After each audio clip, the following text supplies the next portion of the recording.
Même pour avoir ton argent là, tu ne vas pas aller dire, arriver à la banque là, hey, donne-moi mes 5 millions. On va te dire, monsieur, remplis les papiers. Tu as un chéquier? Non. On peut t'apporter un chéquier donc, au comptoir. Tu as déposé ta signature? Je ne sais pas. Le caissier va te dire, monsieur, voilà les conditions. Pourquoi nous ne voulons pas nous soumettre aux conditions de Dieu et nous voulons que Dieu fasse ce que... Non, Dieu n'est pas notre petit garçon de course là.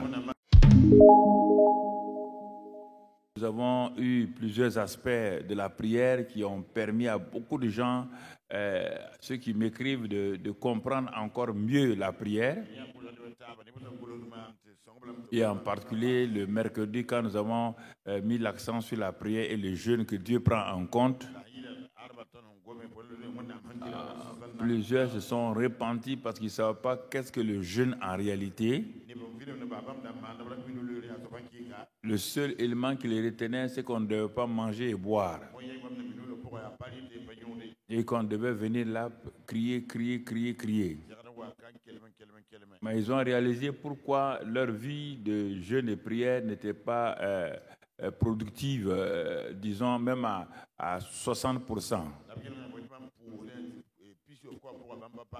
Parce qu'ils ne venaient pas dans la présence de Dieu, ils venaient dans la présence de leurs besoins.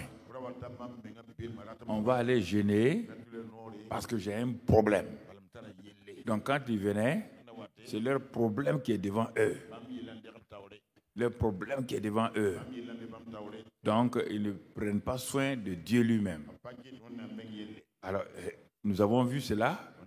Il faut mettre Dieu en première place. Ensuite, ils ne viennent pas en s'appuyant aux jeunes là. Ils ne s'appuient pas d'abord sur la parole de Dieu. C'est les paroles de leur bouche là qui les intéressent. Ce qu'on va dire à Dieu. Mais qu'est-ce que d'abord Dieu t'a dit? Non, ce n'est pas un problème. On va parler à Dieu. Non. Et d'abord, être conscient de sa présence. Il a dit, quand tu entres dans le lieu secret, que ce soit dans le jeûne, que ce soit dans la prière simple, sois conscient qu'il est là et qu'il t'écoute et qu'il est prêt à t'exaucer pour te rendre. Mais si tu viens, tu n'es pas conscient de sa présence. Alors, tu es en train de parler à quelqu'un de vague. Troisièmement, ils ne viennent pas avec un cœur rempli de paix. Et même quand ils viennent un cœur troublé, ils ne prennent pas du temps d'abord pour que leur cœur rentre dans la paix. C'est avec un cœur troublé qu'ils veulent parler à Dieu. Un cœur troublé n'entendra jamais la voix de Dieu. Au lieu de rentrer dans la repentance, en s'humiliant, en regardant, est-ce que Dieu va m'exaucer? Je reprends Ésaïe 58, je regarde.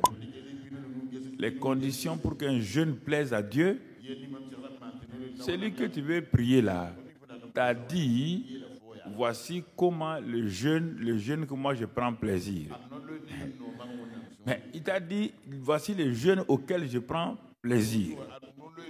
Si tu dis, toi, ça ne t'intéresse pas, toi, tu viens parler, lui aussi, il ne t'écoutera pas. C'est pourquoi il a dit, mais mes oreilles ne sont pas sourdes, ni ma main trop courte. Ésaïe 58 et Ésaïe 59 se suivent. Mais pourquoi? Mais ce qui met, c'est que le problème, c'est qu'il y a un problème entre vous et moi. Il y a un obstacle qui m'empêche de vous entendre. Cet obstacle ne vient pas de moi. Ce sont tes méchancetés à l'égard de ceux qui sont avec toi, la maltraitance de tes serviteurs, tes servantes à la maison, et aussi tu as lié des gens que tu ne veux pas délivrer. Il dit, mais si tu fais cela, il dit, ta prière là, je vais l'écouter, je vais t'exaucer, je vais te bénir, je vais bénir ta postérité. Alors, bien-aimés frères et sœurs, les besoins viennent en dernière position. Quand tu as su que Dieu même est là, et que tu t'appuies sur sa parole et ton cœur est dans la paix, parce que c'est le cœur, parce que quand le cœur est troublé, il est dit, mais dans 1 Jean, quand le cœur est troublé, rempli de mesquinerie, sois sûr que Dieu ne t'écoute pas. On ne part pas jeûner pour se justifier. On ne part pas dire, oui Seigneur, tu vois, c'est moi qui ai raison. Ils m'ont fait ça, ils m'ont fait cela. Si c'était ça là, si c'est ça ta règle, tu vas l'imposer aussi à Dieu. Et si tu l'imposes à Dieu, Dieu va te dire, entre toi et moi, qui a raison? C'est moi qui ai raison. En ce moment-là, je ne te répondrai pas. Alors donc vous voyez, il ne s'agit pas d'aller s'enfermer, ne pas boire. Ça c'est une punition. Tu es en train de te punir. Tu punis ton corps. Donc, ce sont ces choses-là qui font que beaucoup de gens, et puis nous avons vu plusieurs formes de jeûne. Bon, au Burkina aujourd'hui, le jeûne en vogue, c'est le jeûne d'Esther. Tu ne t'appelles pas Esther, ta femme ne s'appelle pas Esther, tu n'as pas un oncle qui s'appelle Mardoché. Ton oncle s'appelle Brahma. Voilà. Donc, il faut arrêter ces choses-là. Il faut entrer dans le contexte de la parole de Dieu. Même les jeûneurs chroniques, là, ils m'ont écrit pour dire, ah, papa, on n'a pas compris. Il dit, voilà, je m'adressais aussi à vous. Vous n'étiez pas là, mais je sais que vous avez écouté. Quand j'ai fini, j'ai envoyé à chacun d'entre eux le message. Il faut clarifier les choses. Les gens se réunissent. 3 jours, 4 jours. Il y a plusieurs sortes de jeûnes. Plusieurs sortes de jeûnes. Et chaque jeûne doit correspondre à un type de besoin. Les jeûnes ne sont pas pareils. Le jeûne de Josaphat et le jeûne d'Esther, c'est pas pareil. Vous comprenez? Donc, on a vu toutes ces formes de jeûne-là. Quel est le jeûne que tu veux pratiquer et quelles sont les conditions que Dieu te donne? Alors, si tu reprends cela, je le dis parce que certains n'étaient pas là. Ils vont continuer la mauvaise manière de jeûner alors que Dieu est venu nous éclairer. Dieu est venu nous donner comment ça fonctionne.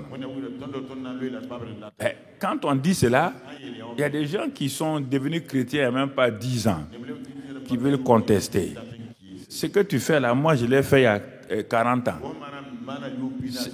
C'est que ta manière de jeûner là, je l'ai fait et ça ne marche pas. Donc j'ai cherché à savoir, mais j'ai jeûné aussi. J'ai jeûné en pleurant. Mais ça ne fonctionnait pas. Dieu m'a dit que ce n'est pas les larmes que lui regarde d'abord, c'est sa parole. Dieu dit qu'il veille sur sa parole pour l'exécuter. Il n'a pas dit qu'il veille sur nos larmes, ni nos cris, ni nos gémissements. Alors j'ai changé. Et parfois les gens, à cause de ça, ils sont découragés. Ils disent, mais on a jeûné, pasteur, on ne comprend pas, j'ai jeûné, les gens m'écrivent comme ça, j'ai tout fait. Il dit, mais ce n'est pas ce que toi tu as fait qui compte. C'est ce que Dieu a fait. Voilà. C'est ce que Dieu a fait. Pas ce que toi tu as fait. Ce que Dieu a fait là, as-tu accepté? As-tu pris ça en compte? Est-ce que tu te soumets à ça? Je ne savais pas. C'est pourquoi tu n'es pas exaucé. Même il y a des conditions, même la banque pour te prêter de l'argent, ils ont des conditions. Ah oui, mais moi j'ai déposé 5 millions ici, dans votre banque là.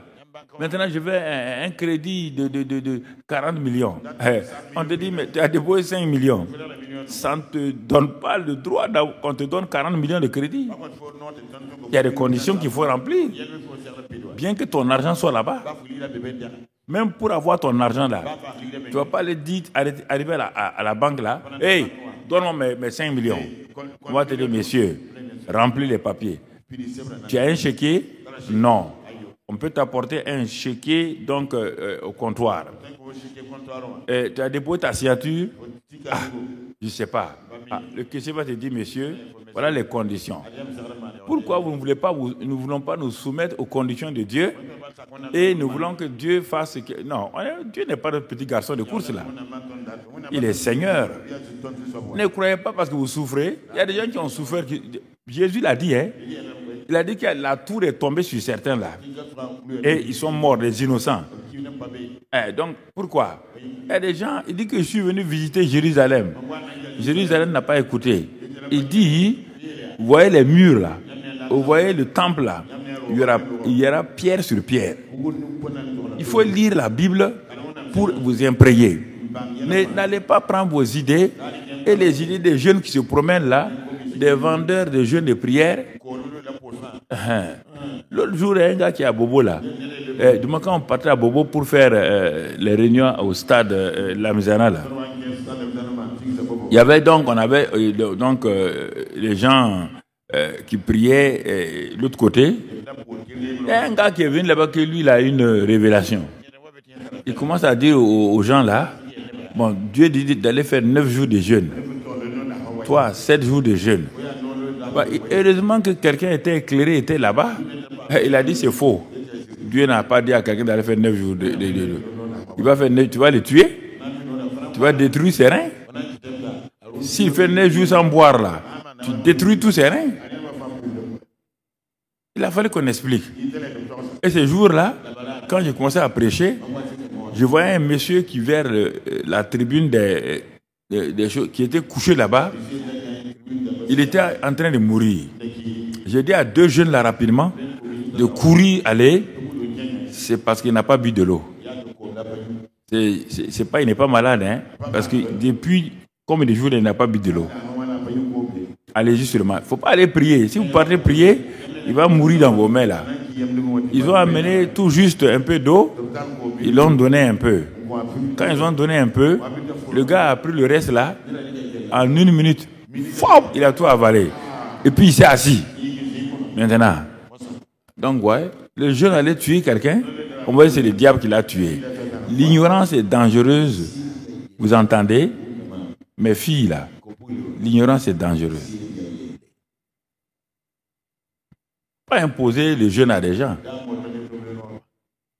Le jeûne n'est pas un moyen pour corrompre Dieu. Si toi, ton cœur est mauvais, tu vas jeûner avec qui que tu veux. Ça ne marchera pas. Ça ne marchera pas. Quand on vous enseigne, prenez l'enseignement. N'écoutez pas les gens. Ils sont nés tout de suite là.